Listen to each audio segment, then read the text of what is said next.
Hola, ¿cómo están, queridos amigos? Hoy vamos a continuar estudiando el maravilloso libro de Hechos en nuestra serie de sermones Hechos con Poder. Y hoy estudiaremos el capítulo número 2 y vamos a hablar sobre el Pentecostés y los dones para la misión. Después de darle mandamiento a sus discípulos de ir por todo el mundo a evangelizar y la promesa del poder del Espíritu Santo, Jesús ascendió al Padre. Los discípulos obedecieron la orden de quedarse quietos allí en Jerusalén hasta que se cumpliese la promesa. Una mañana, mientras ellos estaban orando, de repente se cumplió la promesa. La lluvia temprano estaba cayendo. Recibieron el don de lenguas y de forma inmediata comenzaron a predicar el Evangelio de Jesús. Los resultados fueron inmediatos e increíbles. En esa misma mañana, 3,000 personas, más de 3,000 personas tomaron su decisión de bautizarse. Y desde entonces, mis queridos hermanos, la lluvia sigue cayendo sobre aquellos cristianos deseosos de servir y de ser fieles a Cristo Jesús. La bomba Tsar, o el emperador de las bombas, fue una bomba de hidrógeno desarrollada por la Unión Soviética, responsable de la mayor explosión provocada por los seres humanos hasta ahora. Fue detonada la mañana del lunes 30 de octubre de 1961 sobre la zona de pruebas militares en el archipiélago de Nueva Zembla, allá en el océano glacial ártico, a las 11:30 de la mañana, a una altitud de 10.500 pies. Esta bomba fue soltada y explotaría 3 minutos después, exactamente a las 11:33, cuando había alcanzado los 4,000 metros de altura. Haciendo una comparación con otras bombas, más o menos esta bomba sería aproximadamente 3,125 veces más potente que la bomba que fue lanzada sobre la ciudad japonesa de Hiroshima en la Segunda Guerra Mundial, y 2,381 veces más potente que la otra bomba que se lanzó en Nagasaki. Increíble el poder de esta bomba. En el momento en que aquella bomba estalló, una bola de fuego rápidamente alcanzó el suelo y en el mismo instante ascendió hasta alcanzar la altitud de donde había sido lanzada por el bombardero. En ese momento el avión ya se encontraba como a 79 kilómetros del lugar de la explosión.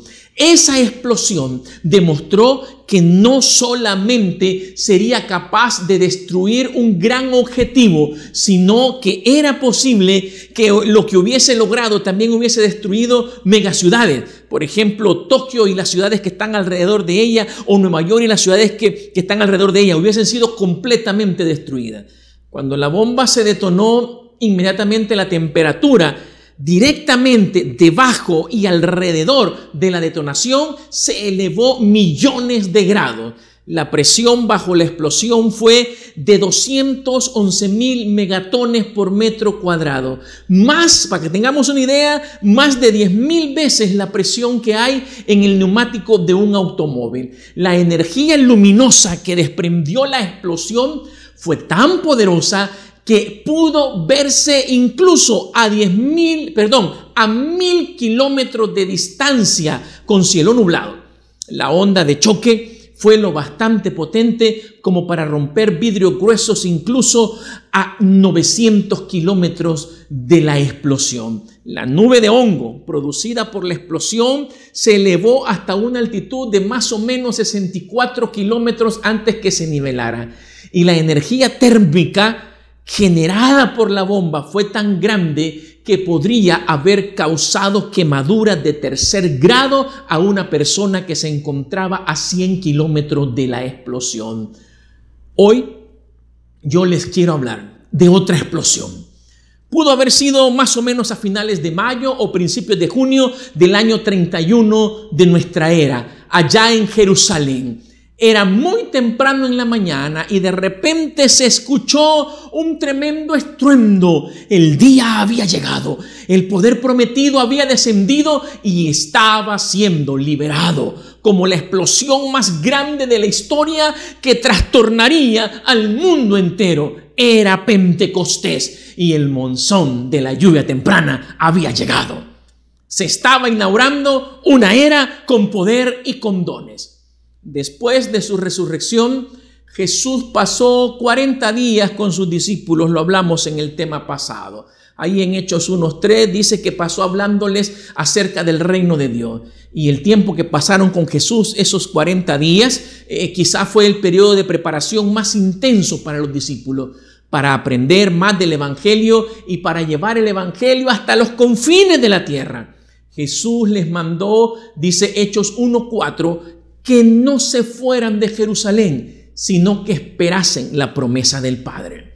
La evangelización, mis queridos hermanos, sin el derramamiento del Espíritu, sin el dunamis de Dios, sin la dinamita divina, sin poder, es vacía y es inútil. Los discípulos esperaron, oraron, estudiaron. Entonces de repente, en el día del Pentecostés, cuando estaban todos unánimes juntos en un solo lugar con oración y propósito, dice Hechos 2:1, ocurrió lo que se esperaba, pero de una forma inesperada. En Hechos capítulo 2, verso del 2 al 4, nos da esta descripción increíble de ese suceso. Dice, y de repente vino del cielo un estruendo como de un viento recio que soplaba, el cual llenó toda la casa donde estaban sentados, y se les aparecieron lenguas repartidas como de fuego, asentándose sobre cada uno de ellos, y fueron todos llenos del Espíritu Santo y comenzaron a hablar en otras lenguas según el Espíritu les daba que hablasen. Veamos algunos puntos importantes de este evento. En primer lugar, dice que la sensación que llenó el lugar donde estaban los discípulos fue como la de la liberación de una gran energía, como un viento recio, una enorme onda de choque, quizás como la que generó la explosión de la bomba SAR. Dice que fue como eso, como cuando tú estás dentro de tu casa y escuchas el viento de una tormenta que se acerca y dices, sin ver, tú dices, uy, qué tremenda tormenta viene. Esa fue la sensación que tuvieron los que estaban en el aposento alto. Estudiamos en el tema anterior que más o menos habían como 120 personas. Así como el Espíritu Santo había descendido en el bautismo de Jesús para inaugurar su ministerio, ahora y con más manifestaciones de poder desciende sobre los discípulos para inaugurar la era cristiana.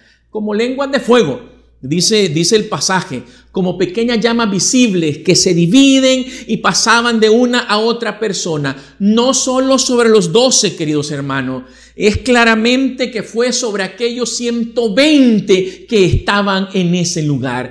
El Espíritu Santo no solo les dio el don de lenguas, dice que inmediatamente comenzaron a hablar, les dio un mensaje y todos comenzaron a compartir ese mensaje de forma inmediata.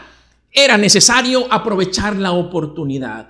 Con la llegada del Espíritu Santo, todos los días que los discípulos habían estado con Jesús, ahora toman una realidad. Todos sus cuestionamientos, la cruz, la tumba abierta, estaban impregnados de un significado y de una importancia más profunda. Veamos lo que sigue diciendo el relato en los versos del 5 al 7 de Hechos 2. Moraban entonces en Jerusalén judíos varones piadosos de todas las naciones bajo el cielo. Y hecho este estruendo, se juntó la multitud y estaban confusos, porque cada uno les oía hablar en su propia lengua, y estaban atónitos y maravillados, diciendo, mirad, ¿no son galileos todos estos que hablan? Ese suceso dejó atónitos a todos los judíos que estaban en aquella ciudad, a todas las personas, a los que se habían congregado en Jerusalén desde diferentes partes del mundo debido a la fiesta que se celebraba. O sea, esa fiesta, la que se celebraba en lo que hoy conocemos como Pentecostés, era quizás la fiesta a donde más judíos llegaban a la ciudad. La gente que llegaba al lugar de los hechos, donde habían escuchado aquel estruendo por curiosidad, y comenzaron a llegar por curiosidad. Los seres humanos somos así, curiosos por naturaleza. Pero lo interesante es que comenzaron a formar grupos de acuerdo a su idioma. Y cada grupo oyó a los discípulos predicar en su propio idioma, dice el verso 7 y 8. Miren, En el verso del 9 al 11 a nosotros se nos hace una descripción de más o menos 16 grupos de estos idiomas. No sé si me comprenden. Llegó un grupo, supongamos por mencionar, y escuchó en su idioma, digamos inglés, pongámosle, ¿verdad? Aquí están los de habla inglés, y allá estaba Tomás hablando inglés, pero allá estaba Mateo hablando francés, y se fue para allá. Así se comenzaron a formar aquellos grupos. En grupos comenzó a darse aquella manifestación evangelística. El don de lenguas no se manifiesta en idiomas incomprensibles, hermano. Los 120 hablaron en idiomas conocidos, aunque desconocidos para ellos. Y quienes les escucharon, les oyeron y entendieron, y lo hicieron en sus propios idiomas. El don de lengua fue solo una manifestación de los nuevos superpoderes que estarían al alcance de los cristianos con un solo propósito. Porque los dones que el Espíritu Santo da cumplen el objetivo por el cual el Espíritu Santo fue dado, la predicación del Evangelio. Porque para eso había sido hecha la promesa. No nos confundamos. El Espíritu Santo fue dejado para dirigir a la iglesia en la predicación del Evangelio. Claro, nos ayuda en nuestra vida personal, en nuestro crecimiento para vencer el pecado. Pero el principal objetivo es ayudar a la iglesia a dar el último mensaje de esperanza en este mundo. Y entonces pasó lo inesperado. Hechos 2:14 nos dice: y entonces Pedro, poniéndose de pie con los 11, alzó la voz y les habló diciendo: varones judíos y todos los que habitáis en Jerusalén, esto os sea notorio y oíd mis palabras. Increíble. Ese era Pedro y no estaba solo. Los otros 11 lo estaban acuerpando. Todo lo contrario a lo que había sucedido casi 2 meses antes en el Getsemaní, cuando habían arrestado al maestro y corrieron como cobardes, pero ahora ya no eran cobardes. Estaban llenos de valor y estaban listos para cumplir el nuevo mandamiento, la gran comisión que su Salvador les había dado. En las pocas semanas transcurridas desde que Pedro había negado a Jesús, se ha producido un gran cambio en el apóstol. Se ha convertido, su mente ha sido abierta por la instrucción del Señor para que pueda comprender las Escrituras. Él fue dotado de una percepción y del poder del Espíritu Santo, y como resultado de esa transformación se destaca como un santificado dirigente entre los hombres. En vez de incertidumbre, ahora hay convicción. En vez de temor, ahora hay osadía. En vez de palabras apresuradas como las que encontramos de Pedro en los evangelios, ahora se presenta un discurso detallado y bien razonado. Pero Pedro no habla en forma aislada. Se levanta como representante de sus hermanos. En forma individual se han estado dirigiendo a aquellos grupos que hemos mencionado, por lo menos 16 grupos nacionales, pero Pedro se dirige ahora a la multitud para finalizar aquella gran reunión evangelística. La inspiración, ese poder, esa fuerza para evangelizar sigue siendo la misma hoy en el Pentecostés. Dice el verso 4 de Hechos 2, recuerden, y fueron llenos del Espíritu Santo y comenzaron a hablar en otras lenguas según el Espíritu les daba que hablasen. Sí, hermano. El poder del Espíritu sin una comprensión total, un compromiso total con la palabra de Dios, que ha sido inspirada por el mismo Espíritu, no puede haber una verdadera evangelización sin ello.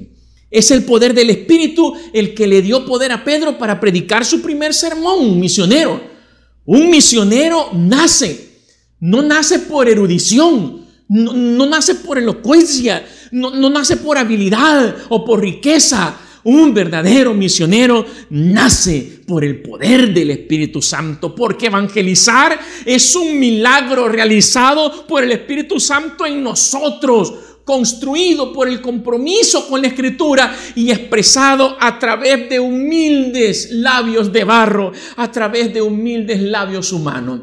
Las raíces de la evangelización son la palabra de Dios. Casi el 50% del sermón de Pedro en Hechos 2 son citas del Antiguo Testamento. Un sermón que no brota de la Biblia no puede hacer que la palabra cobre vida ante la congregación. Sin la palabra inspirada, ¿cómo nosotros vamos a poder hablar del verbo, de la palabra encarnada? La evangelización debe ser capaz de conectar el presente con el pasado y luego señalar el futuro. el contenido de nuestro mensaje debe ser siempre Jesús. Jesús encarnado, Jesús crucificado, Jesús resucitado, Jesús ascendido y Jesús pronto a venir. A ese Jesús presentó Pedro en su sermón y a ese Jesús tenemos que presentar nosotros. ¿Cuáles fueron los resultados? Y la promesa que se dio. Veamos el verso 37 de Hechos capítulo 2. Al oír esto, se compungieron de corazón y dijeron a Pedro y a los otros apóstoles: varones hermanos, ¿qué haremos? La evangelización efectiva y llena del Espíritu debe conducir a los oyentes a un único objetivo. Los oyentes deben compungirse de corazón y preguntarse: ¿qué haremos?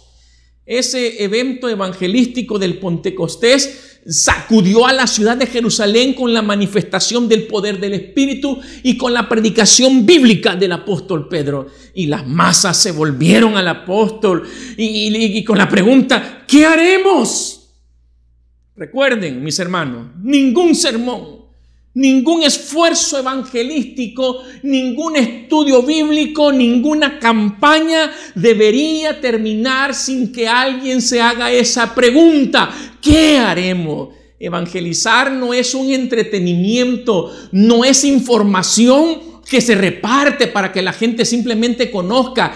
Es hablar, como dijo Pedro, de este Jesús, conducir a las personas a la cruz, mostrarle las heridas de Cristo, describirle su triunfo, ofrecerles esperanza e invitarle a aceptarlo como su Señor y Salvador. Si no invitamos nosotros a los oyentes, a los estudiantes, a los contactos misioneros a responder a Jesús, simplemente reflejar o peor aún, falta de confianza en el poder del Espíritu Santo para transformar vidas. Verso 41 de Hechos 2 nos dice que así que los que recibieron su palabra fueron bautizados y se añadieron aquel día como 3,000 personas. Así como los resultados de la bomba SAR se pudieron cuantificar en grados de calor, en megatones de presión, en kilómetros de alcance, los resultados del poder del Espíritu Santo bañando a un humilde cristiano, hermanos, seamos honestos, se miden en bautismos realizados. Si no fuera así, ese número de 3,000 no hubiera sido necesario presentarlo. Hubiera sido más bonito decir: y les predicaron a 50,000 y terminar ahí nada más. No, presentó el número impresionante, pero lo más increíble es hacer la relación. Solo eran 120 cristianos y en un solo día, en un solo evento evangelístico, pudieron realizar 3,000 bautismos así de un solo plumazo, hermano. En un solo día, en un solo evento. Eso solo se logra con el poder sobrenatural del Espíritu Santo, y es poder que está al alcance de nosotros ahora en día.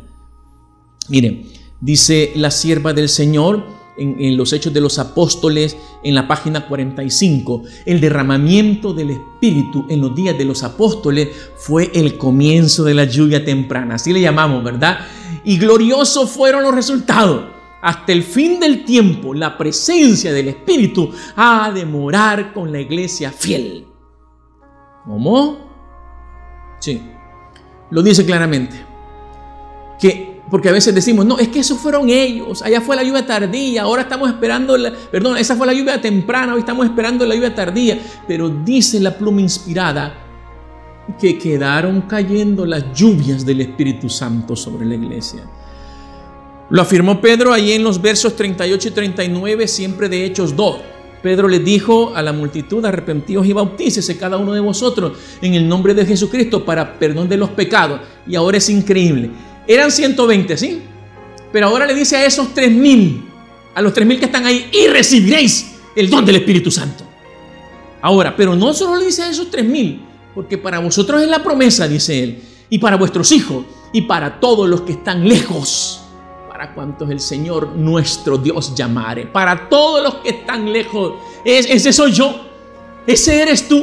Lejos no solo en la distancia física, sino que a través del tiempo, los que están lejos, los que están en San Salvador, los que están en El Salvador, los que están en Centroamérica, para todos los de nuestro tiempo, para todos los cristianos. Esa promesa es nuestra. Ahí estamos todos nosotros, y para todos los que están lejos. Queridos hermanos, hay otra promesa que se está pronto a cumplir, del profeta Joel. Pedro habló de una promesa del profeta Joel, pero también hay otra en Joel capítulo 2, verso 23. Dice así, esa maravillosa promesa: vosotros también, hijos de Sión, alegraos y gozaos en Jehová vuestro Dios, porque os ha dado la primera lluvia a su tiempo. Fue el Pentecostés, lluvia temprana, y hará descender sobre vosotros lluvia temprana. Ya se cumplió. Pero luego dice, y tardía como al principio. Hay que ver eso, hermano. Apreciados hermanos, compañeros misioneros, estamos viviendo en los últimos días de la tierra. Las lluvias del Espíritu Santo ya comenzaron a intensificarse. Pronto, muy pronto, el monzón de la lluvia tardía caerá. ¿Estás listo para recibirlo? No me voy a preparar, entonces voy a hacer. No, es ahora. Es ahora que tenemos que levantarnos, que tenemos que cumplir nuestra misión. Seamos obedientes, hermanos, y llevemos a todo el mundo. Vayamos con el evangelio eterno y llenemos de esperanza nuestro mundo actual. Se necesita ahora. Necesitamos que todos nos comprometamos, los niños, los jóvenes, los adultos, las damas, todos los laicos, junto con nuestros pastores, el personal de oficina de nuestra iglesia. Hermanos, tenemos que unirnos. El Espíritu Santo ya viene, el mundo está terminando, nos está llamando para que tomemos parte de eso. ¿Qué privilegio tuvieron esos 120? Y es el mismo privilegio que Dios nos está dando a nosotros. Vayamos y demos esperanza. Maranata, queridos hermanos, el Señor viene pronto y nos ha dado su Espíritu Santo para cumplir su misión. Que el Señor les bendiga a todos ustedes.